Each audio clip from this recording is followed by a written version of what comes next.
हरिओम हरिओम प्रबल थोडा हरिओम मृत्युलोकी आम्हा आवडते परी मृत्युलोकी आम्हा आवडते परी नाही एका हरी नामे वीणा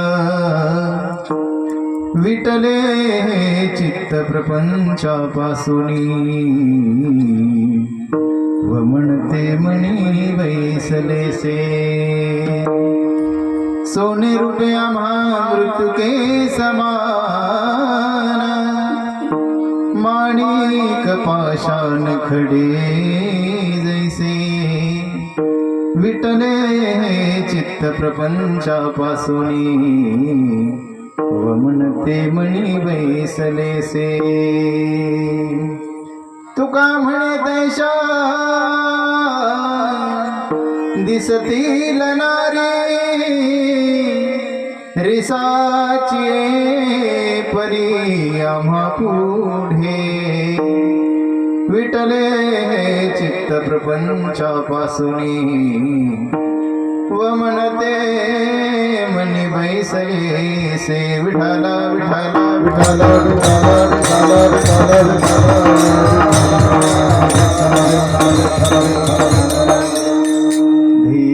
सदा परिभवग्नमभिष्टदोहम् तीर्थास्पदं शिवविरिञ्जिनुतं शरण्यं मृत्यार्यं प्रणतपालभवाब्धिपोतं वन्दे महापुरुषते चरणारविन्दं वंशी विभूषितकरा नवनीरदाभा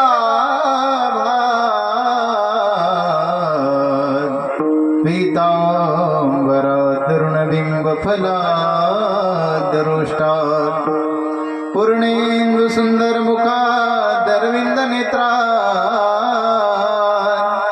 कृष्णात् परं किमपि तत्त्वमहं न जाने। जय जय राधा रमण जय जय नवल किशोर जय गोपी चित्तचोर प्रभु जय जय माकन चोर। महायोग पीठे तटे भीमरथ्यं वरं पुण्डरीकाय दातुं मुनीन्द्रैः समागत्य तिष्ठन्तमानन्दकन्दं परब्रह्मलिङ्गं भजे पाण्डुरङ्गं प्रभु के चरणों में पुनि पुनि करु प्रणाम। ऐसी माया त्यागिरे मेरे प्रियतम श्याम मस्तक माझा पायावरी या वारकरी संतांच्या हे दुःख भंजन मारुती नंदन सुन लो मेरी पुकार। पवन सुत बिनती बारंबार पवन सुत बिनती बारंबार जोडून या कर चरणी ठेवी तो माता ठेवी तो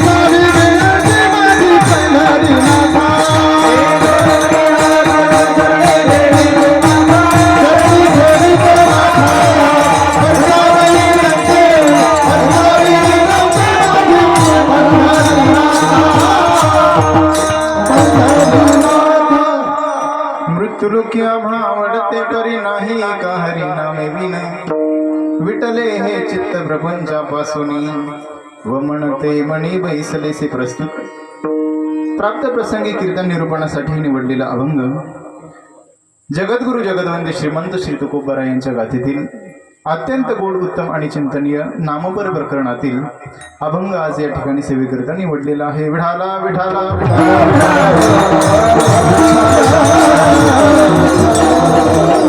या अभंगाच्या माध्यमातून श्री जगद्गुरु तुकोबरा त्यांच्या जीवनामध्ये नामाबद्दलचं जे महत्व आहे ते प्रतिपादन करत असताना महाराज सांगतात, या मृत्यूलोकामध्ये मला भगवंताचं एक नामस्मरण जर सोडलं तर बाकीचं काहीही आवडत नाही। महाराज म्हणतात, मृत्यूलोक याम हा आवडते परी।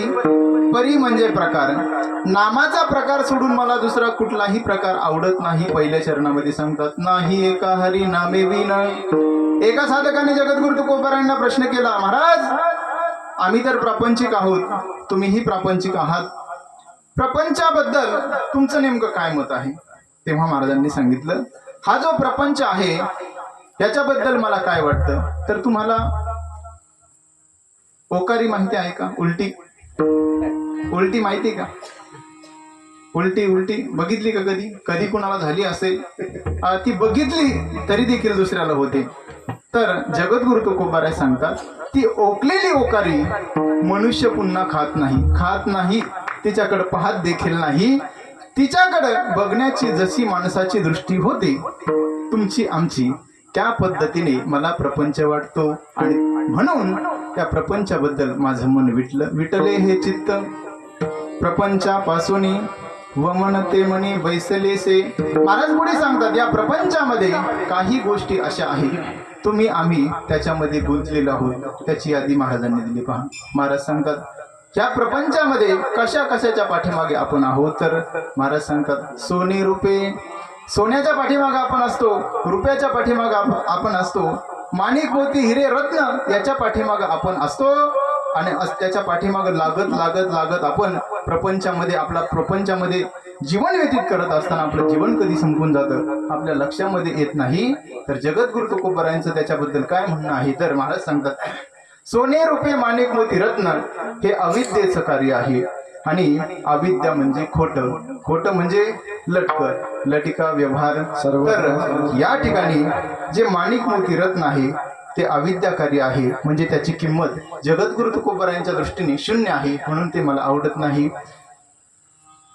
आणि शेवटी महाराज सांगतात की जीवन जगत असताना भगवान परमात्म्याला देखील ज्या श्रीने सोडलं नाही, त्या श्रीबद्दल नेमकं तुकोबारांना काय वाटतं, तर महाराज सांगतात, ही जी श्री आहे तर ही श्री मला अस्वलाप्रमाणे वाटू लागली.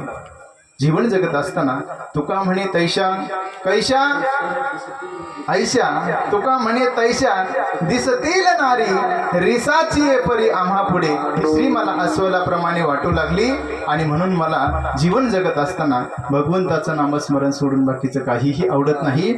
हा झाला अभंगाचा सरळ शब्द. शारदा विठाला विठाला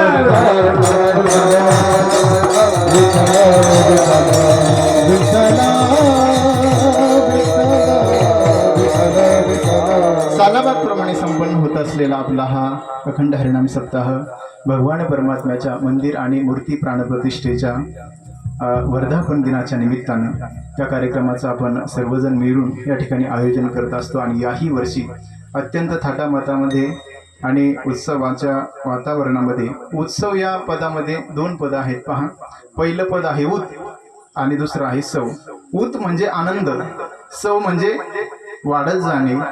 ज्या ठिकाणचा आनंद नेहमी द्विगुणित होत राहतो, नेहमी वाढत जातो, त्याला उत्सव म्हणतात. आणि आपल्या या उत्सवाला आजपासून खऱ्या अर्थाने प्रारंभ झालेला आहे. जेव्हा आदरणीय हरिभक्तीपरायण सोमेश्वरजी महाराज गवडी आणि आदरणीय निलेशजी महाराज इथे आले होते, तर तेव्हा आम्ही पाहिलं होतं. तेव्हापासून आतापर्यंत इथला जो उत्सव आहे तर तो वाढतच गेला. इथला जो आनंद आहे तो नेहमी वाढतच गेला. कारण काय आहे माहिती का, भगवान परमात्म्याच्या ठिकाणी, त्याच्या नामाच्या ठिकाणी मी पुढे सांगणारच आहे, 4 प्रकारचे गुण असतात. मंगल रूपता, नित्यता, सर्वश्रेष्ठता आणि मोक्ष फलदायिता. त्यातला मंगल रूप जो गुण आहे तर तो या ठिकाणी वास्तव्य करत आहे. का वास्तव्य करतो, तर नवे नवे भगवान परमात्मा इथे असल्याशिवाय भगवान परमात्म्याच्या ठिकाणचा असलेला गुण त्या ठिकाणी वास्तव्य कधी करूच शकत नाही, असं आहे. आणि आपण खरं तर आपल्या सर्वांसाठी आपल्या जीवनामध्ये आलेली खूप मोठी सुवर्ण संधी आहे. भगवान परमात्म्याला जर तुम्हाला भेटायचं असेल ना, तर संताविना प्राप्ती नाही, ऐसे वेद देती काही. वेदाचं जर असं म्हणणं असेल की तुम्हाला देवापर्यंत जर जायचं असेल, देवाला 2 मिनिटं बाजूला ठेवा, संतांना पण बाजूला ठेवा. एखाद्या कलेक्टरला जर तुम्हाला भेटायचं असेल तर तुम्हाला काय करावं लागतं, पीएला अगोदर भेटावं लागतं, काहीतरी सेटिंग लावावी लागते आणि मग त्याची भेट आपल्याला होत असते आणि त्यानंतर ते तुमचं काम होत असतं. तसंच देवाचं आहे, डायरेक्टली तुम्ही देवापर्यंत कधीही पोहोचू शकत नाही.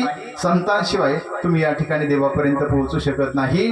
आणि संतांच्या रूपानं या ठिकाणी देवासाठी ज्यांनी आपलं जीवन झिजवलंय, देवासाठी घेऊन जोग अवघा भोग तेजियला. जीवन जगत असताना तुमच्या माझ्या जीवन जीवनाकडे जर आपण पाहिलं तर या ठिकाणी एखादा भोग जर बाजूला टाकायचा झाला तर आपल्याच्याने शक्य होत नाही.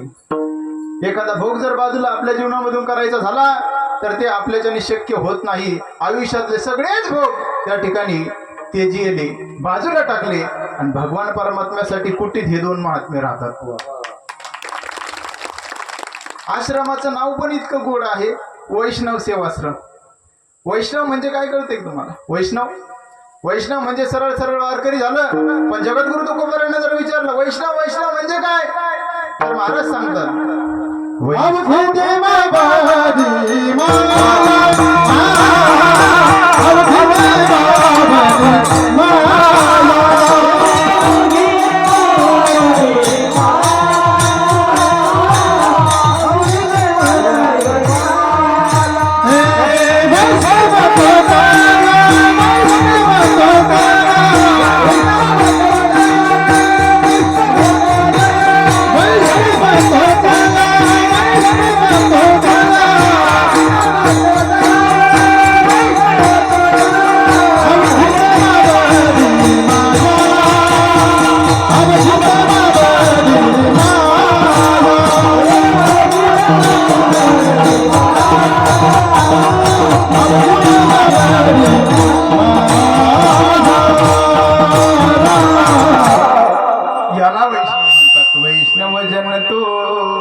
आश्रम इथं आहे. नवे वैष्णवाच्या सगळे वैष्णवाचे लक्षण आहे.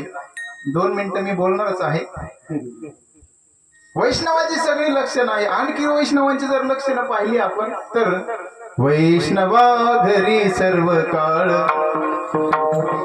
सदा झणझणती टाळ. हनुमान चालीसा सोडून काहीच नाही आश्रमात. हरिपाठ सोडून या आश्रमात दुसरं काहीच नाही. रामायण सोडून काहीच नाही. ज्ञानेश्वरी सोडून काहीच नाही.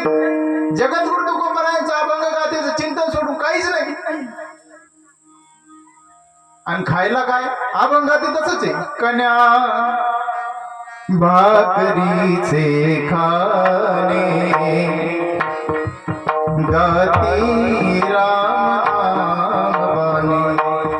वैष्णवा घरी सर्व काळ सदा झणझणती टाळ. आपल्या घरामध्ये एखादा मुलगा जर एक दिवस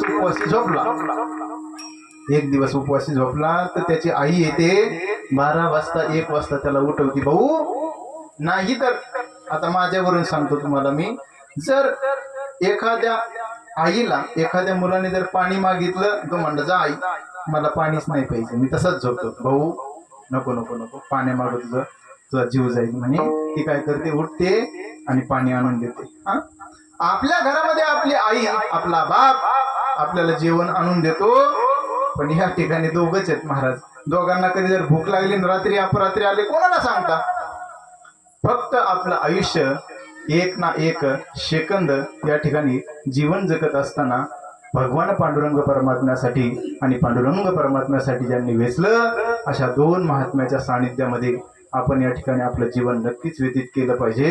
कारण धर्मो रक्षते रक्षिता हा जे म्हणतो आपण 2024 मध्ये, नाहीतर मंदिरात गेलं की जय श्रीराम म्हणायचं आणि इकडं आल्याच्या नंतर काहीच पत्ता नाही. धर्मो रक्षते रक्षिता हा धर्म कशाला म्हणतात सांगून जाईल मी आपल्याला. धर्म ही वस्तू नाही. धर्म कशाला म्हणतात? धर्म हा धर्मीच्या आश्रयाने राहत असतो. वेदांत शास्त्रामध्ये जाऊन डोका थोडस. धर्म हा धर्मी पुरुषाच्या आश्रयाने नेहमी राहत असतो. जी माणसं धर्म कार्य करत असतात, धर्म कार्य जे करत असतात त्यांच्या आश्रयाला जाऊन धर्म राहत असतो. मग तुमचं माझं एकच काम आहे की धर्म करणारे जे पुरुष आहे, सत्पुरुष आहे, त्यांचं संरक्षण करणं, त्यांचं संगोपन करणं आणि त्यांच्या अडी अडचणीला पळत जाणं हा खरा धर्म आहे. विठाला विठाला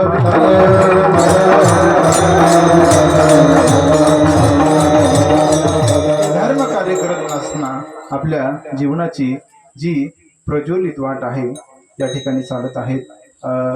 आणि हा जो कार्यक्रम आहे प्रतिवर्षीप्रमाणे संपन्न होत असतो. त्या कार्यक्रमामध्ये आज पहिल्या दिवसाची सेवा म्हणजे का मला दिली असेल ते मला पण माहिती नाही, पण मी पण म्हणेल बरं का, जन्मोजन्मी आम्ही बहुपुण्य केले आणि तेव्हा या विठ्ठले ही सेवा आहे. आज आदरणीय गुरुवारी बाबाजी समोर आहे. आजचं कीर्तन करणं सोपं पण आहे आणि अवघड पण आहे. अगोदर मी आपल्याला सांगून जाईल की सोपं कसं, काही जर चुकलं तर सांगायला ते आहे, आणि अवघड कसं आहे, काही खोटं नाटं सांगता येणार नाही, बाकीचं जमतं इकडे तिकडे कुठं पण एखादं प्रमाण इकडे तिकडे झालं तरी चालतं थोडंसं, पण आज सांगणार नाही. गोड कार्यक्रमाचं नियोजन या ठिकाणी आहे. आदरणीय गाण्यासाठी आदरणीय भागवतजी महाराज आहे, गावातील सर्व मंडळी आहे. नाम उल्लेख मला माहिती नाही बरं का, जसं गावाला एखादं पत्र येत असताना ग्रामपंचायतच्या नावाने आलं की सगळ्या गावाला भेटत असतं, ते असं करून जाईल मी. तर सर्व माझे वारकरी मंडळी आहेत. आमचे आदिनाथजी महाराज आहेत जळगावचे, त्यानंतर इकडे अशोकजी महाराज आहे गाण्यासाठी, त्याचप्रमाणे इकडची सर्व भजनी मंडळी आहे. गुरुवर्य बाबाजी आहे आमच्या सोबत आलेले. आमच्या गावातील भजनाची धुरा ज्यांच्या खांद्यावरती आहे आदरणीय हरिभक्तीपरायण देवीदासजी महाराज काळे आहे. नुसती पेटी वाजवत नाही तर अक्षरशः पेटी त्यांच्या हातातून बोलते, असं त्यांचं व्यक्तिमत्व आहे. त्यानंतर आदरणीय हरिभक्तीपरायण महाराज योगेशजी महाराज, मेलेल्या जनावरांच्या कातडीतून आवाज काढणं इतकं सोपं नका समजू. एखाद्याच्या पाठीमध्ये जर टाकला ठेवला तर आवाज निघतो, कारण हा जिवंत असतो आणि तो जिवंत असतो. पण मेलेल्या जनावरांच्या कातडीतून जिवंत हाताने टोला टाकल्याच्या नंतर आवाज काढणं हे इतकं सोपं नाही. तर आदरणीय योगेशजी महाराज आहे. इतक्या फॅन समोर देखील घाम येतोय तुम्हाला. आता इथं काय कार्यकर्ते तसे नसतील, पण आता जाईन सांगून, घाम पुसूच नका बाबा. काही मंडळी असतात इथं, नाही बरं का तसे, पण कधी कधी असं होतं, काला झाला पाकिट भरले की आपल्याला म्हणत असतात काय फुकटचे पैसे घेऊन चालले. तुम्ही काय करायचं तेव्हा माहिती का, 7 दिवस एखादा जवळ बसलेला असला घाम घ्यायचा, त्याच्या अंगावरती शिंपडत राहायचा, शेवटी सांगायचं हा बघ घामाचे बरं का रे बाबा, फुकट फुकट अजिबात नाही. तशी इथं येणारे आश्रमाचं नावच आहे सेवाश्रम. मी पण आजची सेवाच करून जाणार हे तुम्हाला इथंच सांगतो आताच. तर योगेश महाराज आहे, आदरणीय महाराज जे आहे त्यांना सांभाळून घ्या बरं का. त्यानंतर आदरणीय आमचे शरद महाराज आहेत, माऊली महाराज आहे, कानिकनाथ महाराज आहेत, सर्वच महाराज मंडळी, निलेश महाराजजी, या सर्वांच्या सान्निध्यामध्ये. आणि माझे गोल्ड शूटिंग या ठिकाणी घेत आहेत दादा, ते पण आहेत. पलीकडे विनेगरी बाबा आहेत आणि गोल्ड साऊंड सिस्टीम ज्यांची आहे, खरंच वाखणण्याजोगी साऊंड सिस्टीम आहे. विको, bass, gain, treble, high speed, level, मला कळतं ना त्याच्यातलं थोडंसं. आम्ही काय साऊंड सिस्टीम घेऊन इकडे येणार नाही या परिसरात, पण गोड सिस्टीम आहे. कारण कीर्तनकाराचा आणि कथाकारांचा प्राण म्हणजे साऊंड सिस्टीम आहे. दररोज या ठिकाणी वेगवेगळे माईक पाहायला भेटतात. कधी कधी असं होतं चांगली सिस्टीम असते पण ऑपरेटर नसतो, कधी कधी ऑपरेटर असतो त्या ऑपरेटरला चांगली सिस्टीम नसते. पण इथे दोनही गोष्टी एकत्रित आहेत आणि त्यांच्यासाठी आणि या सर्व गायक वादक मंडळींसाठी जोरदार एकदा सर्वांची टाळी वाजवा. विठाला विठाला विठाला विठाला.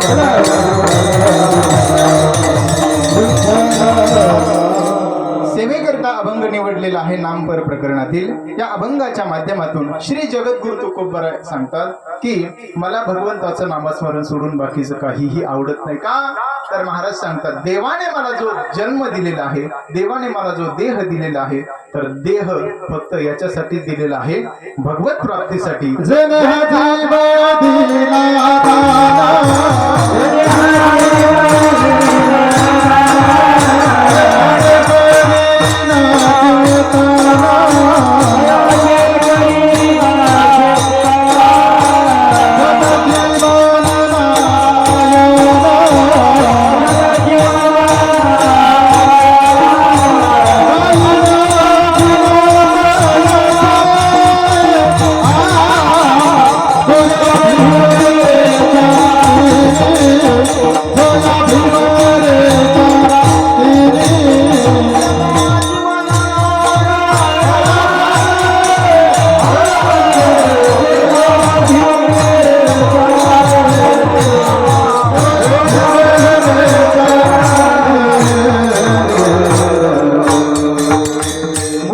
महाराजांनी दिलं की जेने हा जीव दिला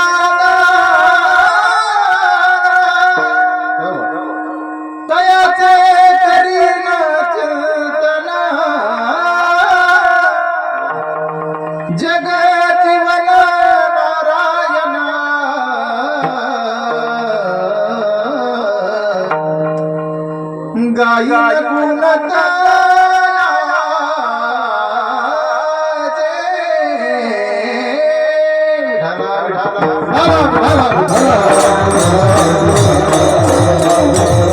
देवाने तुम्हाला आम्हाला या ठिकाणी जे शरीर दिलेलं आहे तर शरीर भगवत प्राप्तीसाठी दिलेलं आहे.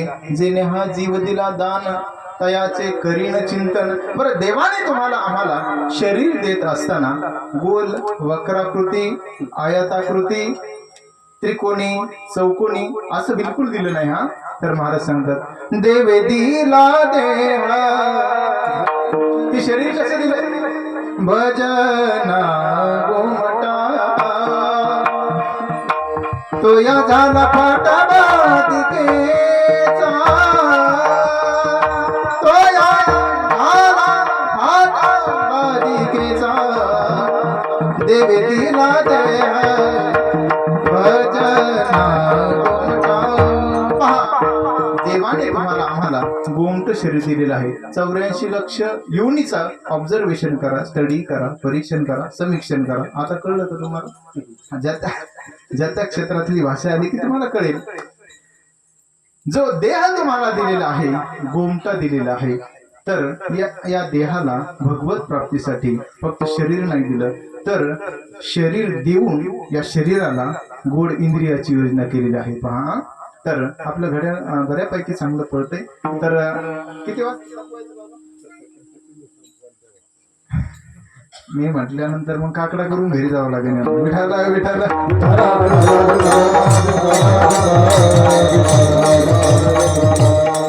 सातेनो आपली कीर्तनाची वेळ आहे. आज पहिला दिवस आहे आणि पहिल्या दिवसाची चांगली जबाबदारी माझ्याकडे महाराजांनी दिली. पहिल्या दिवशी जर बेशिस्त कीर्तन झालं तर ही मंडळी असं म्हणणार की काय नाही, ते उशिरा संपतंय आणि उशिरा सुरू होतंय, आपण उशिरा जायचंय. आणि यांना जर वाटलं ना 9ला संपतंय आणि 9 वाजून 5 मिनिटांनी सगळे जेवायला बसतात. कारण असं आहे, मोठ्यांचं थोडस चालतं, पण या ठिकाणी जे छोटे छोटे लेकरं बसले ना त्यांच्या अंतकरणाकडे कधीतरी आपण पाहिलं पाहिजे. वेळेत कीर्तन सुटणार आहे. तर देवाने या शरीराला गोड अशी इंद्रियाची योजना केलेली आहे. पहा, इंद्रिय कळतात तुम्हाला सगळ्यांना? इंद्रिय दिलेत का? पाठीमाग अंधारातले डोळे आहेत ना? तुमचे डोळे मला दिसत नाही, पण माझे डोळे तुम्हाला दिसत असतील. म्हणजे देवाने तुम्हाला डोळे दिलेत ना? हा, तर देवाने पहा तुम्हाला डोळे दिले, हात दिले, कान दिले, पाय दिले, डोकं दिले. सगळ्यांना डोकं पण दिलं. म्हणजे जे इंद्रिय आहे ते प्रत्येकाला इंद्रिय दिलेले आहे. मग तुम्ही म्हणाल की महाराज हे इंद्रिय कशासाठी दिलेले आहे? कशासाठी? वारकरी संप्रदायाच्या अनुषंगाने प्रत्येक इंद्रियासाठी बाबा मी एक आपल्याला प्रमाण देणार आहे की इंद्रिय कशासाठी दिलेले आहे. सर्वांगाचे कान करून या ठिकाणी ऐका. विठाला विठाला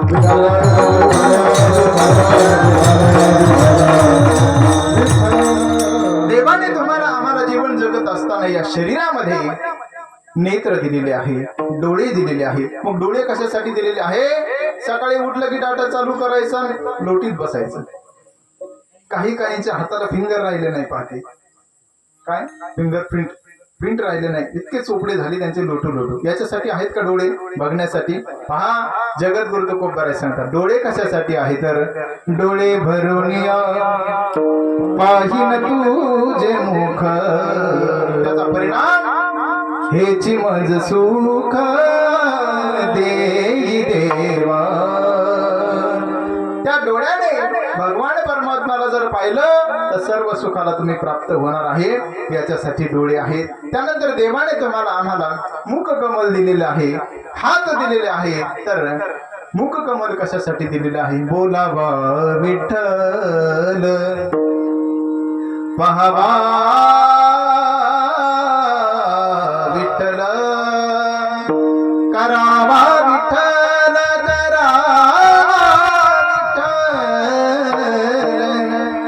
करावा विठ्ठल, जीवे भावे येणे सोसे मन झाले हाव भरी. मुख याच्यासाठी दिलेला आहे. त्या मुखारविंदातून भगवंताचं नामस्मरण बाहेर निघावं. देवाने तुम्हाला आम्हाला हात दिलेले आहे. कशासाठी? जेव्हा जेव्हा कथेमध्ये बसणार आहात, जेव्हा जेव्हा आपण कीर्तनामध्ये बसणार आहात, भगवंताची गुणानुवाद जेव्हा आपल्या कानावरती पडणार आहे, तेव्हा करे टाळी बोला मुखी नाम, मुखाने नामस्मरण आणि हाताने टाळी आपण नक्की वाजलीच पाहिजे. त्यानंतर देवाने तुम्हाला मला पाय दिले, ज्या पायाने तुम्ही चालत इथपर्यंत आलात ना, इथपर्यंत पाय कशासाठी दिलेले आहे? तर टाळी वाजवावी, गुढी उभारावी, वाटही चालावी पंढरीच्या वारीला जाण्यासाठी देवाने काय दिले आपल्याला? तर सुंदर असे पाय दिले. पायी तीर्थ यात्रा जय हो.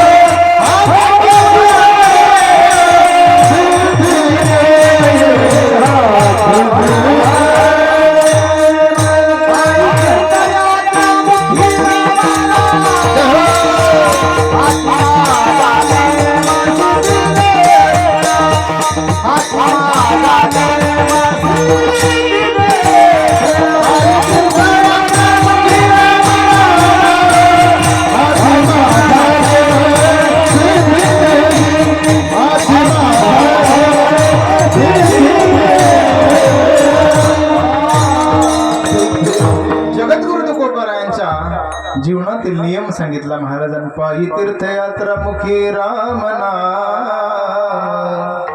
हाची माझा नेम सिद्धीने. याच्यासाठी पाय आहे, पण असं आहे जोपर्यंत आपले डोळे सक्षम आहे तोपर्यंत त्याची किंमत आपल्याला कळत नाही. एका डोळ्याने जेव्हा 4-4 अमूल महाराज दिसायला लागतात तेव्हा आपल्याला त्या डोळ्याची किंमत कळत असते. या ठिकाणी जीवन जगत असताना जेव्हा आपलं मुखारविंद व्यवस्थित आहे, मुखामध्ये दात आहे आणि भगवत नामाचा उच्चार स्पष्टपणे आपल्या मुखातून होत असतो, तोपर्यंत आपल्याला त्या मुखाची किंमत कळत नाही. आणि जेव्हा दात पडून जातात, उच्चार व्यवस्थित होत नाही, तेव्हा आपल्याला त्या भगवंताने दिलेल्या मुखाची किंमत कळत असते. जोपर्यंत हात सक्षम आहे तोपर्यंत ह्या हाताने कधी आपण टाळ वाजवला नाही, कधी आपण ह्या हाताने विना कधी गळ्यामध्ये घेतला नाही. आणि या ठिकाणी जीवन जगत असताना वारकऱ्यांची सेवा या हाताने कधी केली नाही. जोपर्यंत पाय सक्षम आहे तोपर्यंत आपण वारीला कधी जात नाही. एखाद्याला म्हणलं आपण, रामभाऊ चला ना वारीला, महाराज एवढ्या वर्षी जाऊ द्या, पुढच्या वर्षी 100% वारीला येणार. असे 10-5 वर्ष गेले की तो वारीला न जाताच बाबाजी जातो. कुठं? Going to Yampuri. सगळ्यांना जायचं बरं, सगळ्याला जायचं. सोमवारी नाही, मंगळवारी, 7 दिवसात सगळे वारणारच आहेत, म्हणजे 7 दिवसातच जाणार आहेत सगळे. हा, तर या ठिकाणी मग तो गेला की त्याचे पोरं म्हणतात, आमच्या दादांची खूप इच्छा होती पंढरीला जाण्याची, मग त्याचे हस्ती चंद्रभागेत नेऊन टाकतात. तेव्हापासून मी म्हणतो, याला म्हणतात हाडाचा वारकरी. विठाला विठाला. एकंदरीत आपल्याला भगवंताने जे दिलेले इंद्रिय आहे त्या इंद्रियाच्या माध्यमातून आपण भगवंताची सेवा केली पाहिजे. मीराबाईंचं गोड पद आहे पहा. मीराबाई सांगते, तुम्हाला जे दिलेले इंद्रिय आहे त्या इंद्रियाच्या माध्यमातून कोणत्या इंद्रियाने भगवंताची कोणती सेवा केल्याच्या नंतर तुमच्या जीवनाची आणि त्या इंद्रियाची सार्थकता आहे. गोड पद आहे पहा. मीराबाई सांगते, है आकबो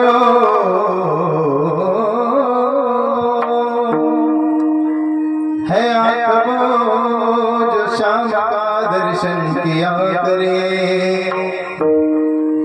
है शीश जो प्रभु चरण में वंदन किया करे, बेकार वो कहे जो रहे व्यर्थ बातों में, मुख वो ही जो हरि नाम का सुमिरन किया करे, मर कर भी अमर नाम है उस जीव का जग में, प्रभु प्रेम में बलिदान जो जीवन किया करे, ऐसी लागी लगन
जीवन जगत असताना मीराबाई देखील तुमच्या माझ्यासारखी भगवत भक्त होती. एखाद्याला जर वाटत असेल की महाराज टाळ घ्यायची लाज वाटते बरं का, मीराबाईंचं जीवन पहा. 2-2 किलोचे पैंजण घुंगर पायामध्ये बांधायची आणि भगवंताच्या राऊळामध्ये जायची, जोराजोराने नाचायची.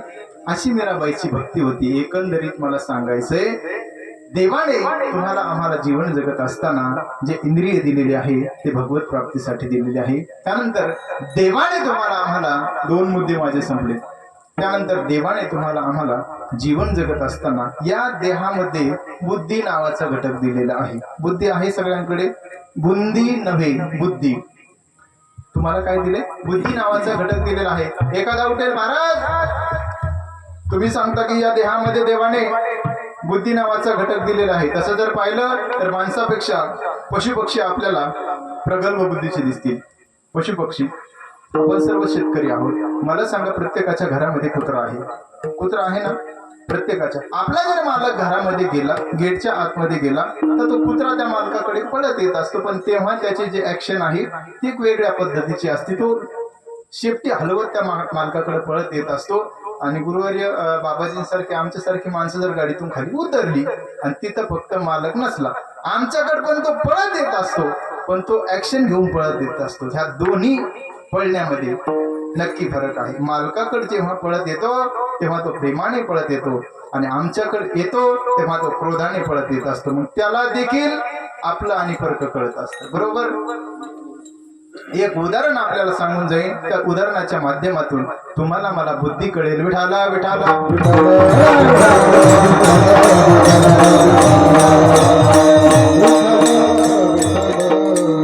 2 मैत्रिणी होत्या. 2 मैत्रिणी. इकडे लक्ष द्या. आपके मन की बात मैंने पहचानी. माझ्याकडे लक्ष द्या. 2 मैत्रिणी होत्या. 2 मैत्रिणी खूप जीवाभावाच्या मैत्रिणी होत्या. अगदी मनातल्या सगळ्या गोष्टी त्या एकमेकींनी सांगायच्या. आणि दररोज काय व्हायचं निलेश बाबा, की एक मैत्रीण दुसऱ्या मैत्रिणीकडे नेहमी जायची आणि गप्पा मारायची. बाबा गप्पा झाल्या की जातानाच कप घेऊन जायची एक दुधाकरिता, आणि दुधाकरिता कप घेऊन गेली की ती दूध आपल्या मैत्रिणीकडून घेऊन यायची. जीवलग मैत्रिणी असल्या कारणानं 1 महिना 2 महिने 3 महिने 4 महिने 6 महिने गेले. 6 महिने झाल्याच्या नंतर दुसरी मैत्रिणी म्हणली, काय ग बाई, तू गप्पा मारते मारते मारते माझ्याकडून कपभर दूध घेऊन जाते, तू काय दूध आणत नाही का? या ठिकाणी दूध घेण्यासाठी जसं तू मला ठेवायला दिलंय, हे बघ माझ्या घरात पण कोणीतरी मला विचारण्यासाठी आहे. मला पतिदेव आहे, मला सासू आहे, मला नणंद आहे, मला कोणीतरी विचारण्यासाठी आहे. तू उद्यापासून माझ्याकडे दुधाला यायचं नाही. मला ढुसफुस करणारे माणसं, शब्द कळतो ना? हा, घरामध्ये कोणीतरी आहे, ती सासू आहे. सासू शब्दाचा अर्थ सांगू मी आपल्याला, जी दररोज तुमच्या डोळ्यातून काढते 3 वेळेला आसू तिला म्हणतात. ती नणंद पण आहे. तर ती नणंद म्हणजे काय, जी तुमच्या जीवनामध्ये कधीच येऊ देत नाही आनंद, तिला म्हणतात. हा, असे सगळे पार्ट मी सांगेन, पण इतका वेळ माझ्याकडे नाही. तर हे बघ, हे आजचं दूध दे. तू दूध आणत नाही का? तिने सांगितलं, बाई मी दूध आणते, पण ते घरातलं काळं मांजर आहे ना ते पिते म्हणून मी कप घेते आणि तुझ्याकडे येते. आता कळलं का? हे दूध घ्यायचं, चालतं व्हायचं, परत गप्पा मारण्यासाठी यायचं, अजिबात माझ्याकडे यायचं नाही. दूध घेतलं, तन तन तन तन तन तन हातपाय आपटत घरामध्ये गेली. किचन वाट्यावरती तर तो दुधाचा कप ठेवला आणि नवऱ्याला सांगितलं, एकदा ते मांजर तरी घरामध्ये ठेवा, नाहीतर मला तरी घरामध्ये ठेवा. आता असं जर तुम्हाला तुमच्या बायकोने विचारलं तर तुम्ही कोणतं मांजर घरात ठेवणार मला सांगा.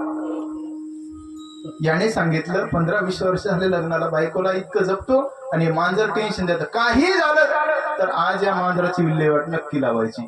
तेच दूध घेतलं, वाटीमध्ये ठेवलं, जास्त वेळ नव्हता ना त्याच्याकडे, ठेवलं.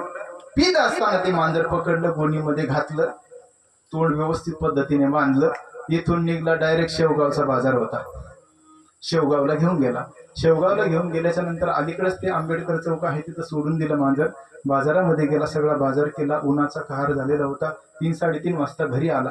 घरी आल्याच्या नंतर मनामध्ये आनंद होता.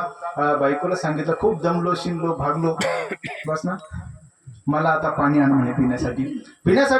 पाणी आण म्हटल्याच्या नंतर थंडगार मस्त बायकोने पाणी दिलं. पाणी दिल्याच्या नंतर तो तांब्या हातामध्ये आहे, ते पाणी ओठांकडे पाहत होतं. ते ओठ पाण्याकडे पाहत होते. काही सेकंदात पाणी आतमध्ये जाणार होतं. तेवढ्यात असं झालं, ते मांजर आलं, दारात येऊन बसलं तर बसलं बाबा. तर ते गप नाही बसलं, तर त्याने मालकाला प्रश्न केला, मालक मी आत येऊ का? मग मला सांगा, ते मांजर जे आहे ते कोणत्या कॉलेजमध्ये गेलं मॅपच्या, म्हणून न सांगता ते मालकाच्या अगोदर घरी आलं. तर मला सांगा, मांजर जरी मालकापेक्षा हुशार असेल, त्या ठिकाणी आपण सगळेजण बाहेर फिरणारे आहोत. मॅप लावून पण आपण 50 वेळेस कितीतरी वेळेस चुकतो. मग मांजर न विचारता आणि तोंड बांधून पण या ठिकाणी घरी का आलं? ते मांजर जरी माणसापेक्षा या क्षेत्रामध्ये हुशार असेल, तरी देखील असे हजारो मांजर जरी एकत्रित आले, त्यांना सप्त्यात येण्याची बुद्धी कधी होत नाही. असे लाखो माणसं जरी एकत्रित आले, तर मांजर एकत्रित आले, कुत्री एकत्रित आले, तर त्यांना पंढरीला वारीला जाण्याची कधी बुद्धी होत नाही. असे मांजराची पिल्लं किती जरी एकत्रित आले, तर त्यांना हरिपाठ करण्याची बुद्धी होत नाही. असे कितीतरी मांजर एकत्रित आले, तर त्यांना हनुमान चालीसा म्हणण्याची आणि वैष्णव सेवाश्रमामध्ये येण्याची बुद्धी होत नाही. बुद्धीचं वैभव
वैभव आहे ते फक्त याच देहामध्ये आहे. माझा पुढचा मुद्दा आहे, आलं जवळ आपल्या पहिल्या चरणाकडे. आता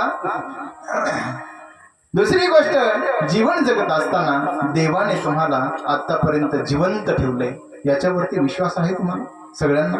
देवाने आतापर्यंत जिवंत ठेवलं. 2020 मध्ये भूतकाळामध्ये जा पाठीमागे, तुमच्या घरातले तुमचे मित्र कितीतरी हजारो लाखो या ठिकाणी काळाने उचलून नेले, कोरोनाने उचलून नेले.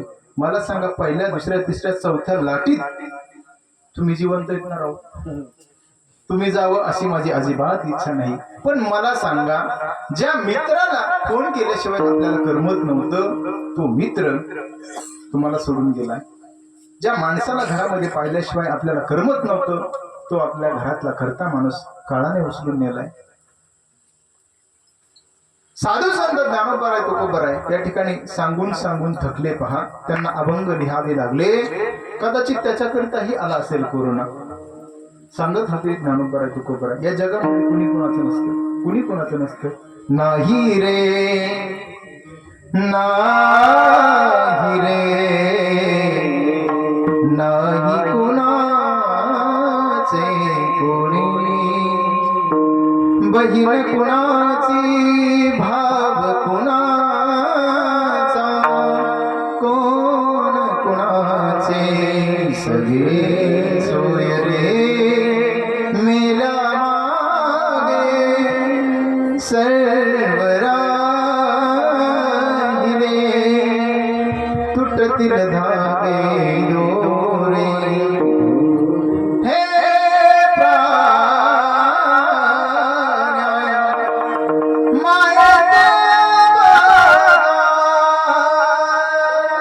तुम्हालाही कळत असेल, ज्या पोरी करता 56 मित्राकडून पैसे घेतले, आपली जमीन गहाण ठेवली, सोनं नाणं तारण ठेवलं, त्या मुलीला जेव्हा कळालं आपल्या बापाला कोरोना झालाय, त्या मुलीने तुमचा फोन घेतला नाही. हे अभंग जर तुम्ही अगोदर वाचले असते तर पश्चाताप करण्याची वेळ आली नसती.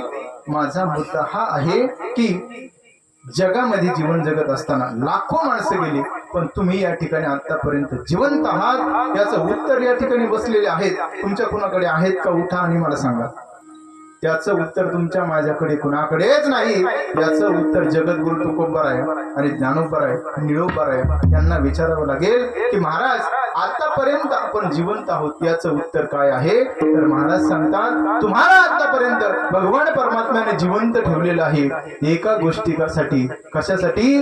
तर यापुढे जीवनामध्ये तुम्ही परमार्थ करण्यासाठी तुम्हाला खाली फक्त याच्यासाठी जिवंत ठेवलेलं आहे. तर महाराज सांगतात की तुमच्या जीवनामध्ये तुम्ही यापुढील जीवनामध्ये नक्की परमार्थ केला पाहिजे. तर महाराज सांगतात, आता तरी पुढे हा जीवोपदेश नका करुणाचा आयुष्याचा, सकळाच्या पाया माझ दंडवत. जगद्गुरु तुकोबा तुमच्या पायावर लागतात आणि सांगतात, बाबा की आतापर्यंत जे पाठीमागचं आयुष्य गेलेलं आहे ना, त्या आयुष्यामध्ये तू काय केलं हे सगळं बाजूला गुंडाळून ठेव आणि आता तरी पुढे.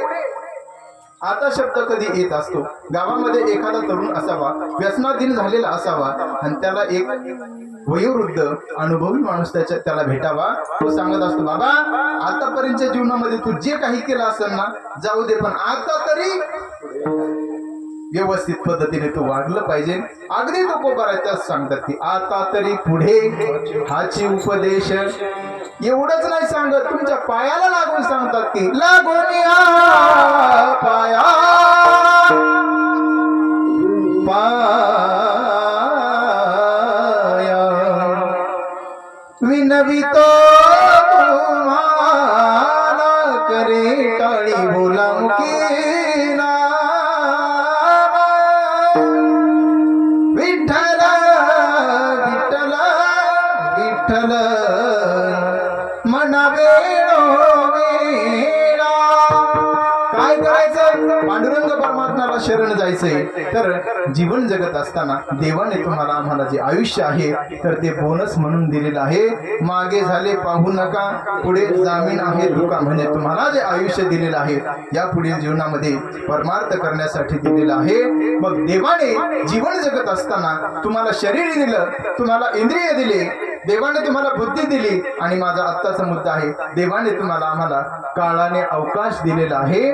मग या सगळ्या गोष्टी तुम्हाला काळाने दिल्याच्या नंतर, देवाने तुम्हाला इतकं सगळं गोड आयुष्य दिल्याच्या नंतर तुम्ही आम्ही भगवंताची भजन भक्ती करावी की न करावी? देवाने जर तुमच्यावरती इतके उपकार केलेले आहे, पण मला सांगा, सगळेजण भजन भक्ती करतात का? करतात का?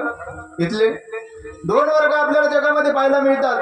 एक वर्ग भक्ती करतो, एका वर्गाला भक्ती आवडत नाही. एकाला गंध लावायला आवडतो, दुसऱ्याला स्वतः तर लावित नाही, पण दुसऱ्याने जर लावला 14 गुंठ्याचा, अरे लावू द्या ना बाबा. एखादा हनुमान चालीसा स्वतः तर करतच नाही, दुसऱ्याचं पोरग चाललं, हे काय वय आहे का? आणि हे प्रमाण कुठं ठेवायचे आम्ही? मग तर ना भाग्यवंत नटे हरी हे ठेवायचं कुठं नेमकं? मग दोन वर्ग आपल्याला पाहायला भेटतात. एक वर्ग भजन भक्ती करतो आणि एक भजन भक्ती करत नाही. मग माझा मुद्दा असा आहे, जी मंडळी भजन भक्ती करतात, परमार्थ कार्य करतात, ते का करतात? आणि जे करत नाही ते का करत नाही? कारण वेदांत शास्त्र असं सांगतं, कारणात विना कार्य न भवती. जगात जे जे कार्य घडत असतं तर ते कारणा वाचून विना कारण घडत नसतं. तंतू असेल तर पट होतो, तंतू असेल तर एक धागा असेल तर पट होतो, तंतू असेल तर पट होतो, आणि मृतिका असेल तर घट होतो. मातीपासून घट तयार होत असतो. म्हणजे काहीतरी गोष्टीला काहीतरी कारण लागतं. अगदी त्याच पद्धतीने जे परमार्थ करतात ते का करतात आणि जे करत नाही ते का करत नाही? विठाला विठाला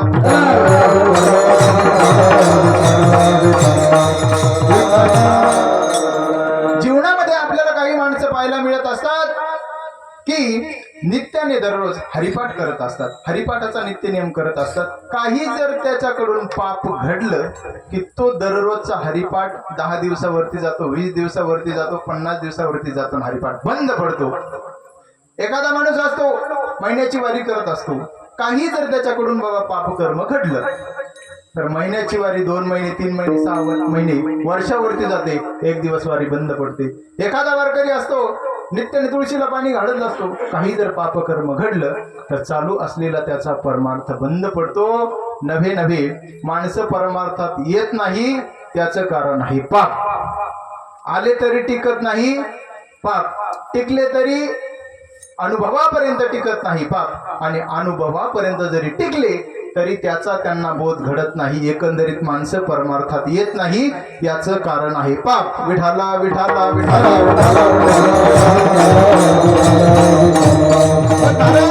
एक मुद्दा तुम्ही आम्हाला सांगितला, जी माणसं एकंदरीत परमार्थामध्ये येत नाही त्याचं कारण आहे पाप. मग तुमच्या गावामध्ये तुम्ही आपले शोधा, त्याच्यासाठी आम्हाला वेळ नाही. तर मग जी माणसं परमार्थ करतात याचं काहीतरी कारण असलं पाहिजे.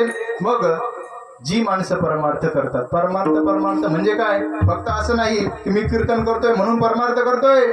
या कार्यामध्ये, भगवंताच्या कार्यामध्ये कुठल्याही पद्धतीने आपण सहभागी झालात की तुमचा परमार्थ फलद्रूप झाला असं समजा. कोणी कीर्तन करत असेल, कोणी टाळ वाजवत असेल, कोणी काकडा म्हणत असेल, कोणी हनुमान चालीसा म्हणत असेल, कोणी त्या ठिकाणी हरिपाठ घेत असेल, नाही काही झालं तर सकाळी उठून जो गंध लावतो आणि एकदा रामकृष्ण हरी म्हणतो, परमार्थ झाला त्याच्या जीवनामध्ये. त्याचा उठतो सकाळी, आई वडिलांचं दर्शन घेतो, त्याचा परमार्थ फलद्रूप झाला.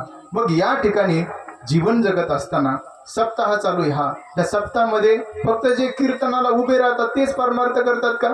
सूक्ष्म रूपाने कोणी अन्नदान केलं, परमार्थ कार्यामध्ये सहभागी झाला. कुणी चटाया उचलल्या, परमार्थ कार्यामध्ये सहभागी झाला. कुणी वाढू लागला, कुणी अन्नदान केलं, कुणी देणगी दिली, कशाही पद्धतीने का होईना, पण जो परमार्थिक कार्यामध्ये सहभागी होतो तर त्याच्या जन्मामध्ये त्याने खूप पुण्य केलेलं आहे. आणि एक सांगू, त्या ठिकाणी माझ्या समोर जे बसलेले आहे, खूप प्रतिकूल परिस्थितीतून माझ्या समोर तुम्ही बसलेले आहात. कोणाचे गुडघे दुखत असतील, कोणाच्या कमरामध्ये गॅप असेल, कोणाची गादी पुढे झाली असेल, कोणाची पाठीमागे झाली असेल. इथं पण याच्यात 4-2 सापडतील मणक्याचे मला. तरी देखील तुम्ही या ठिकाणी उभे आहात. याचं नेमकं कारण काय आहे तर मी सांगून जाईल आपल्याला. याचं कारण एकच आहे, मागे बहुता जन्मी हेची करीत आलो आम्ही. किंवा महाराज सांगतात, जन्मोजन्मी आम्ही बहु पुण्य केले जन्मो जन्मी तेव्हा या विठ्ठले कृपा केली जन्मो जन्मी तुम्ही आता नाही केलं, तुम्ही हजारो जन्मामध्ये पुण्य केलं, त्या पुण्याचा उदय झाला. त्यांनाच कीर्तन आवडतं, त्यांनाच प्रवचन आवडतं, त्यांनाच हरिपाठ आवडतो, त्यांनाच हनुमान चालीसा आवडते, त्यांनाच ऑनलाईन का होईना पण पाठ ऐकायला आवडतात, त्यांनाच या ठिकाणी संतांचे सानिध्य आवडतं. गोधडीत झोपणाऱ्याला नाही. मग जगद्गुरु तुकोबाराय सांगतात अगदी तुम्हाला जसा परमार्थ आवडतो म्हणजे तुम्ही हजारो जन्मामध्ये केलेल्या पुण्याचा उदय झाल्याशिवाय तुम्हाला परमार्थ आवडत नाही. अगदी जगद्गुरु तुकोबाराय सांगतात माझ्या हजारो जन्माच्या पुण्याचा उदय झाला म्हणून भगवंताचं नामस्मरण सोडून या मृत्यू लोकात मला काहीही आवडत नाही. अभंगाचं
पकवाज आवडलं सगळ्यांना, टाळ आवडले सगळ्यांना, टाळी वाजवा एकदा सगळ्यांसाठी.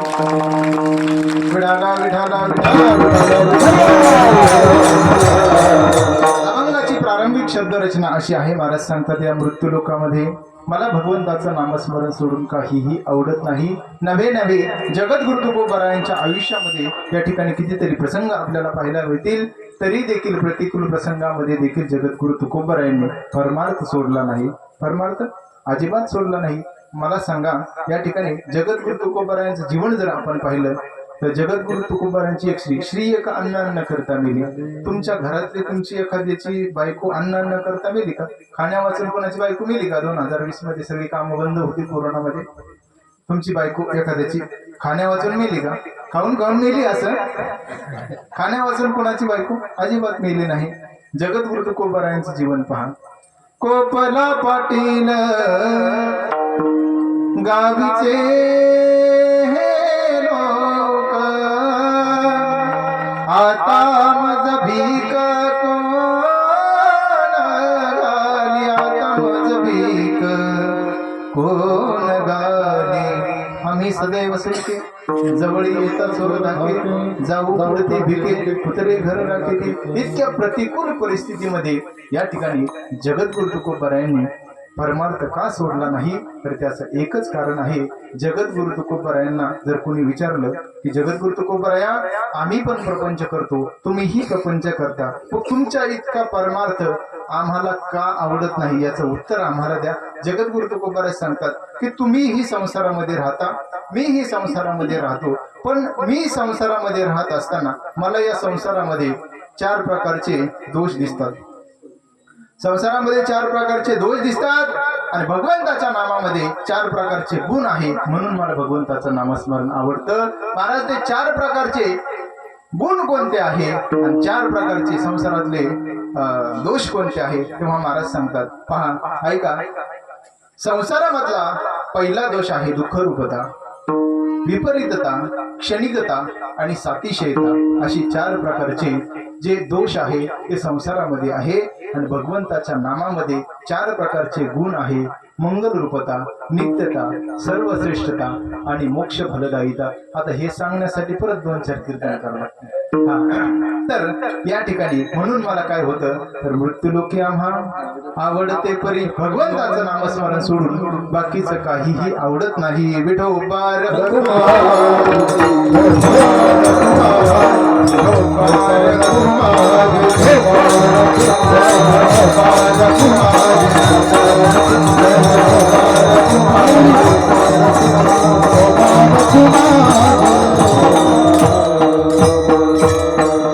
एक साधक जगद्गुरु तुकोबरायांकडे गेला. जगद्गुरु तुकोबराया, अगदी प्रतिकूल परिस्थितीमध्ये देखील तुम्ही परमार्थ करता.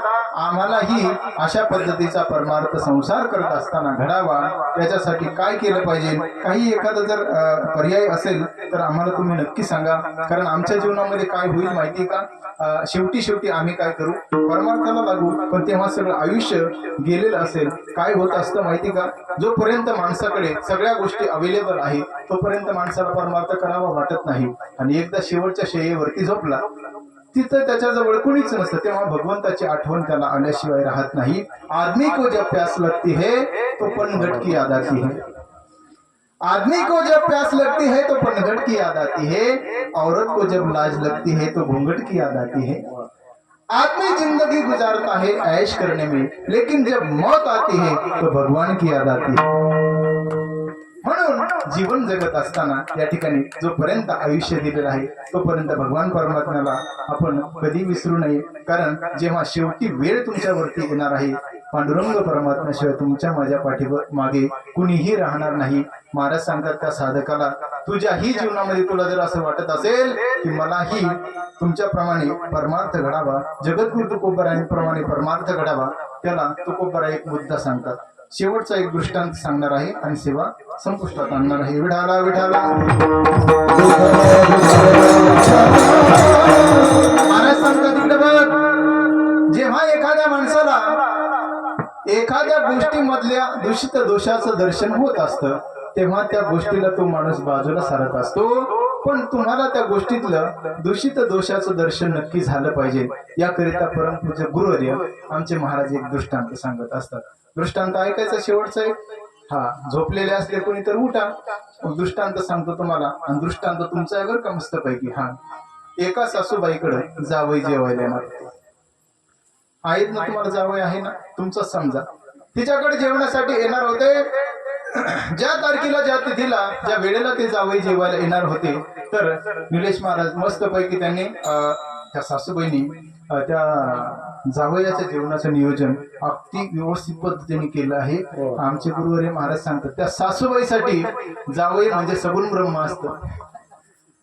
नाकातील मोठी ठेवी गहाण पण राखी जावयाचा मान. जास्त खाली येऊन बोलणार नाही अजिबात मी, पण त्या सासूबाईकडे जावई जेवायला येणार होता. व्यवस्थित पद्धतीची तयारी त्या सासूबाईंनी केली.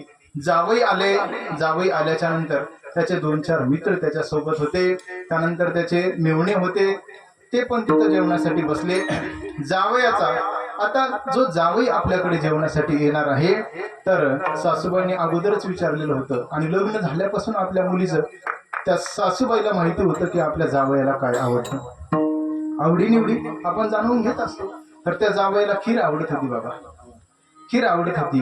खीरची सगळी तयारी करण्यात आली, पण असं झालं खीर बनवायची. आता खीर मी एकटा बनवू शकत नाही. खीर एकटा बनवू शकत नाही. खिरीला काय काय लागतं सांगा. भागवत महाराज खिरीला काय काय लागतं सांगा. खीर बनवायची आपल्याला. दूध. हा दूध. चला इकडं कोण सांगता आणखी पुढचं. बोला बोला बोला. सगळे मिळून खीर करायची आणि कीर्तन आपल्याला जेवायला बसायचं. खीर तुम्हाला वाढतो मी तिकडे नंतर. हा हा यांनी दूध सांगितलं. चला बोला पुढं. हा तांदूळ वावा. हा पुढे आणखी. हा साखर. हा त्यानंतर आणखी निलेश मला तुमचं काय टाकायचं. वा वा वा. आता काय माहिती का, ज्याच्या त्याच्या विचारानुसार प्रगल्भता ज्याच्या त्याच्या विचाराची असती. काजू बदाम राईट. त्यानंतर आणखी हा पाणी घेतलं. काय माहिती का, आता माझं एक घेऊ का. तुमचं काय बाबा. तुमचं वा वा वा. यांचा गॅस घेतला आपण. हा आता आणखी झालं का सगळं.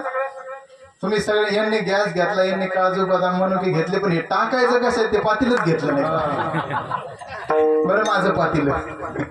त्याच्यामध्ये आपण काय केलं, सगळ्या गोष्टी टाकल्या. दृष्टांत जुन्या काळातला आहे, ती सासूबाई जुन्या काळातली आहे. तर या ठिकाणी जी खीर बनवायची ती काय आपल्याला गॅसवरती बनवायची नाही बाबा. त्याच्यामुळे तुमचा जो गॅस आहे ना तो आपण पुन्हा तुमच्या खोलीमध्ये नेऊन ठेवू. तो तेव्हा गॅसच नव्हता. तर जावई ज्या घरामध्ये बसलेले होते त्याच्या अपोजिट साईडला ते स्वयंपाकगृह होतं. तुमच्या भाषेमध्ये स्वयंपाकगृह जर तुम्हाला कळलं नाही तर किचन म्हणा. समोरच होतं ते खणाचं घर होतं. दिवस पावसाळ्याचे होते आणि खिरीची सगळी तयारी करण्यासाठी त्या ठिकाणी चूल होती. भरपूर पाऊस झालेला होता. आता जर उन्हाळ्यात पाऊस पडत असेल तर पावसाळ्यात नक्कीच जास्त पाऊस असतो. आणि नेमकं ती सासूबाई जी होती तर दुसऱ्या दिवशी जावई येणार होते. ते जे वेड्या बाबळीचे लाकडं होती ते तिला काय आतमध्ये आणून ठेवायचं तिच्या लक्षामध्ये राहिलेलं नव्हतं. ती लाकडं वल्ली झालेली होती. सासूबाईने काय केलं, ते लाकडं चुलीमध्ये घातले. त्या ठिकाणी काय केलं, रॉकेल भरपूर टाकलं, पण ते लाकडं काही व्यवस्थित पेटत नव्हते. काही पेटायचे, काही विजायचे, काही पेटायचे. असं करता करता सगळ्या खिरीची तयारी झालेली होती. ते पातीला ठेवलेलं होतं. सगळे पदार्थ त्याच्यामध्ये तुम्ही सांगितलेले त्याच्यामध्ये टाकलेले होते. असं करता करता या ठिकाणी ते लाकडं व्यवस्थित पेटत नसल्या कारणानं त्या ठिकाणी सगळ्या घरामध्ये काय झाला, धूर झाला. धूर झाला, सगळीकडे धूर झाला. पहा, घरामध्ये धूर, बाहेर धूर, अंगणात धूर, वरती धूर, खाली सगळीकडे धूर झाला. आणि असं झालं की नेमकं वेळ आली होती ती खीर हटण्याची. खीर हटवण्याची वेळ आली. सगळीकडे धूर झाला. सासूच्या तोंडात धूर, नाकात धूर, कानात धूर, सगळीकडे धूरच धूर. आणि असं झालं ते खीर हटवायचं काम चालू होतं. सगळीकडे सासूबाईच्या नाकात तोंडात धूर गेल्यामुळे त्या ठिकाणी सासूबाईला झालेली होती सर्दी. आणि सर्दी झाल्या असल्या कारणानं या ठिकाणी हटवत असताना ते जे नाकातलं मटेरियल होतं ते जरा खाली आलं. खिरीच्या दिशेने आलं. पण सासू हुशार होती. आणि हे सगळं चित्र पाहिलं तर जावयाने पाहिल्याच्या नंतर जावई म्हणला, मेलो आता, माझं काही खरं दिसत नाही. सासूबाई खीर हटवत होती, जावई इकडून पाहत होता. धूर धूर धूर, नाकामध्ये धूर गेल्याच्या नंतर नाकातून 2 लोळ्या आल्या, खिरीच्या दिशेने खाली सुटल्या. जावई पाहत होता. असा तटस्थ झाल्या, तटस्थ सकळ नेत्रपाती असा पाहत होता तो. आणि पाहत असताना त्या ठिकाणी मेला म्हणला, आता मेलो, आताच काही खरं दिसत नाही माझं. 2 जेव्हा वरून खाली आल्या, महाराज दिसले ना तुम्हाला. हा तर जावई म्हणला मेलो. पण सासू खूप हुशार होती. हटवत असताना सासूने एक फुरका मारला, महाराज वरती घेतल्या. जावई म्हणलं वाचलो गड्या. परत दुसऱ्यांदा परत धूर झाला. हटवायचं काम पूर्ण शरीराची ताकद लावून चालू होतं. त्या ठिकाणी पुन्हा 2 आल्या, वरून 2 लोळ्या आल्या, खिरीच्या दिशेने आल्या. आता पहिल्यापेक्षा जरा खाली आल्या बरं का महाराज. हा खाली आल्याच्या नंतर या ठिकाणी दिसल्या ना तुम्हाला. हा पहिल्यापेक्षा जरा खाली आल्या. आणि खाली आल्याच्या नंतर जावयाचं लक्ष त्याच्याकडे होतं. जावई म्हणे आता काही वाचत नाही मी. पण सासू खूप हुशार होती. तिला परत एक फुरका मारला, त्या पुन्हा वरती घेतल्या. जावई म्हणला वाचलो आता. परत जीवात जीव आला. पण असं असतं, एकदा जाऊ द्या, 2दा जाऊ द्या. त्यांनी पण विचार केला. तिसऱ्यांदा पुन्हा सासूच्या नाकामध्ये धूर गेला. धूर गेल्याच्या नंतर त्या नाकातल्या 2 होत्या ते सगळ्या परिवारात खाली घेऊन आल्या. सासूने खूप प्रयत्न केला, पण अर्ध्या तुटल्या आणि खिरीत पडल्या. आणि मग ती रवी होतीच. पहा, सगळं तद्रूप करण्यासाठी. आता मला सांगा, तुमचं दिलेलं दूध कसं पांढरं, तुमची साखर कशी, तुमचे तांदूळ कसे, तुमचे बदाम कसे, काजू कसे आणि नाकातून पडलेला पदार्थ कसा तो पण सगळं एकाला एक मिळालं महाराज आणि ते सगळं अवघा झाला हा. आणि मग असं सगळं जावयाने पाहिल्याच्या नंतर सगळी तयारी झाली खिरीची. 2-5 मिनिटांमध्ये त्या ठिकाणी सगळ्या महिलांनी मिळून सगळी तयारी केली. सगळे पदार्थ ताटामध्ये ठेवले. जावयाला खीर जास्त आवडत होती. झालं 2 मिनिटांमध्ये संपलं आपलं कीर्तन. जावयाला जास्त खीर आवडत होती म्हणून जावयाला मोठी वाटी होती. सगळे जेवायला बसले पहा. सगळे मेहुणे सगळे त्याचे मित्र सगळे जेवायला बसले. पंगत दिसली ना तुम्हाला सगळ्यांना. भजे कुरड्या पापड सगळ्या गोष्टी त्याच्यामध्ये होत्या. आणि मंत्र झाले पहा. देवा इथं बसलेले आहेत. वदनी गवळ घेता नाम घ्या श्रीहरीचे सहज हवन होते नाम घेता पुनाचे. जीवन करी जीवित्व अन्न हे पूर्ण ब्रह्म उदर भरण नोहे जाणी जे यज्ञ कर्म. हे सगळं झालं आणि महाराज सगळे जेवायला बसले. आता सगळे जेवायला बसल्याच्या नंतर बाकीचे जे बसलेले होते महाराज 2-3 मिनिटांमध्ये तर 2 वाट्या हाणल्या. बाकीचे जे होते बाकीच्यांनी 2-2 वाट्या ठेवून दिल्या. जावई कुरडई खा, पापड खा, भजे खा, कोरडी भाजी खा, लोणचं खा, हेच खायचा. पुन्हा सासूबाई या ठिकाणी खीर घेऊन आली. खीर घेऊन आल्याच्या नंतर बाकीच्या तोपर्यंत 3-3, 4-4 वाट्या संपल्या होत्या. आता जावई म्हणायचा खीर खाऊ की मामीचा शेंबूड खाऊ, खीर खाऊ की मामीचा शेंबूड खाऊ. जावईने काही खाल्ली नाही. त्या ठिकाणी सासूबाई आली. म्हणते जावई बापू, लग्नामध्ये जर काही तुमची मागणी अपूर्ण राहिली असेल तर यावर्षी कांद्याचे चांगले पैसे झालेत, कापाशीचे पण चांगले पैसे झालेत. ती मागणी तुमची आम्ही पूर्ण करू, पण तुम्ही पहिली खीर खा. जावई म्हणला सासूबाई ऐका, कान उघडून ऐका, मेलो तरी चालेल पण खीर खाणार नाही. आता माझा दृष्टांत संपला. या माझ्या मूळ सिद्धांताकडे. तो जावई म्हणजे जगद्गुरु तुकोबराया. वाटी माग वाटी मारणारे तुम्ही आम्ही. त्या जावयाला म्हणे जगद्गुरु तुकोबरायांना त्या खीर रूपी संसारातले दोष दिसले म्हणून त्यांनी प्रपंच रूपी वाटी बाजूला ठेवली. आणि तुम्हाला आम्हाला त्या खीर रूपी संसारातले दोष दिसले नाही म्हणून तुमच्या आमच्या वाटी माग वाट्या चालू आहे. म्हणून जगद्गुरु तुकोबरायांना भगवंताचं नामस्मरण सोडून बाकीचं काही आवडत नाही. मृत्यू लोकी आवडते पारी, मृत्यू लोकी आवडते पारी, मृत्यू लोकी आवडते पारी, मृत्यू लोकी आवडते पारी. नाही कहारी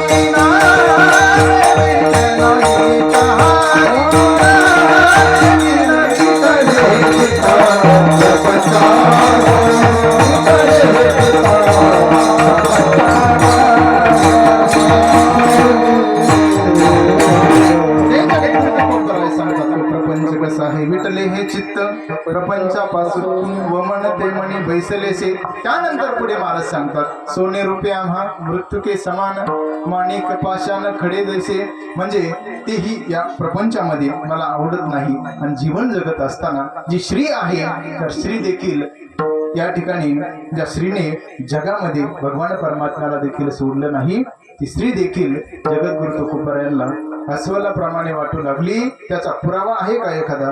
जेव्हा जगद्गुरु तुकोबराय भंडारा डोंगरावरती बसले होते आणि कुणीतरी एका स्त्रीला जगद्गुरु तुकोबरायांकडे पाठवलं होतं तर जगद्गुरु तुकोबरायांचं उत्तर होतं की जाईवो तुम्हाते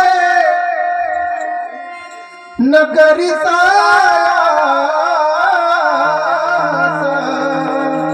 आम्ही विष्णुदास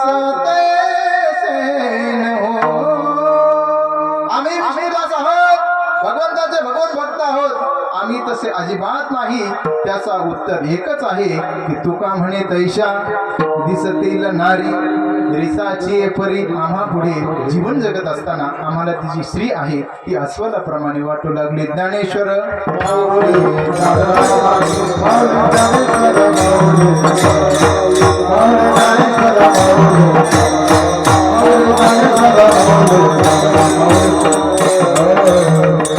मृत्यू लोकी आम्हा आवडते त्यांच्यापासून व म्हणते म्हणे वैसलेसे सोने रुपये आम्हा मृत्युके समान माणिक पाशान खडे जैसे तुका म्हणे तैशा दिसतील नारी रिसाची परी आम्हा पुढे जीवन जगत असताना या ठिकाणी जोपर्यंत भगवंताने आपल्या कंठामध्ये प्राण दिलेला आहे तोपर्यंत ज्ञानोबरा तुकोबराची सेवा आपण केली पाहिजे. नक्कीच संतांच्या सानिध्यामध्ये आपण राहिलं पाहिजे. पवित्र तुळशीची माळ गळ्यामध्ये घातली पाहिजे. पवित्र गंध भगवंताच्या नावाचा आपण कपाळाला लावलं पाहिजे. हीच एक वारकरी संप्रदायाच्या वतीने तुमच्याकडे मागणार आहे. या कीर्तन सेवेमध्ये जे काही मी आपल्या समोर बोललो ते ज्ञानोबरा तुकोबरायांचं आहे. जे अयोग्य असेल ते माझ्या बुद्धीचे दोष समजा. जितनी मेहरबानी आपने की, जितनी मेहरबानी आपने की उतनी तो मेरी औकात नहीं है. ये तो कृपा है ज्ञानेश्वर भगवान की, वरना मुझमें ऐसी कोई बात नहीं है. या ठिकाणी या कार्यक्रमाचं गोड असं स्वरूप आपल्या सर्वांना प्राप्त झालेलं आहे. दृष्ट लागेल असा हा कार्यक्रम आहे. दृष्ट लागण्या जोगे सारे. फक्त या कार्यक्रमाला कुणाची दृष्ट लागू देऊ नका एवढंच मी जाता जाता सांगेन. आणि आजच्या दिवशी गोड पवित्र दिवशी आपले जे बाबा आहेत आदरणीय हरिभक्तीपरायण रामायणाचार्य रामचरित मानस ज्यांचं कंठस्थ आहे, भगवान परमात्मा साक्षात त्यांच्या कंठामध्ये आहे असं मी म्हणेल. गुरुवर्य बाबांचा आज खरंच जन्मदिवस आहे. आज काय आहे पोरांनो? जन्मदिवस आहे. जन्मदिवस कळत नाही? अभिष्ट चिंतन सोहळा आहे. सर्वांच्या वतीने भगवान परमात्म्याकडे एकच मागणं मागूया. या ठिकाणी भगवत प्राप्तीच्या मार्गाने चालत असताना हनुमंतरायाची प्रभू रामचंद्रजींची सेवा करत असताना त्यांना यापुढील जीवनामध्ये उदंड आयुष्य आरोग्य भगवान परमात्म्याने द्यावे हीच सदिच्छा या ठिकाणी मुक्त कैवल्य तेजोनिधी भगवान श्री ज्ञानोबा तुकोबरायांच्या चरणी ठेवतो आणि या ठिकाणी सेवेला पूर्ण विराम देतो. इतना तो करना स्वामी जब प्राण तन से निकले, गोविंद नाम लेके जब प्राण तन से निकले, उस वक्त जल्दी आना नहीं शाम भूल जाना, राधे को साथ लाना जब प्राण तन से निकले. एक भक्त की है अर्जी, खुद गर्ज की है गर्जी, आगे तुम्हारी मर्जी जब प्राण तन से निकले. पुन्हा एकदा सर्व सज्जन श्रोत्यांच्या चरणावरती माझ्या समोर आलेले सर्व आमचे ग्रामस्थ असतील, आदरणीय शैलेशजी देवा गुंफेकर असतील, आदरणीय मंगेश महाराज, सर्व वारकरी मंडळी, महाराज मंडळी, गायनाचार्य, मृदंगाचार्य सर्वांच्या चरणावरती विनम्र भावाने या ठिकाणी अभिवादन करतो आणि माझ्या सेवेला पूर्ण विराम देतो. विठ्ठल जय जय विठ्ठल.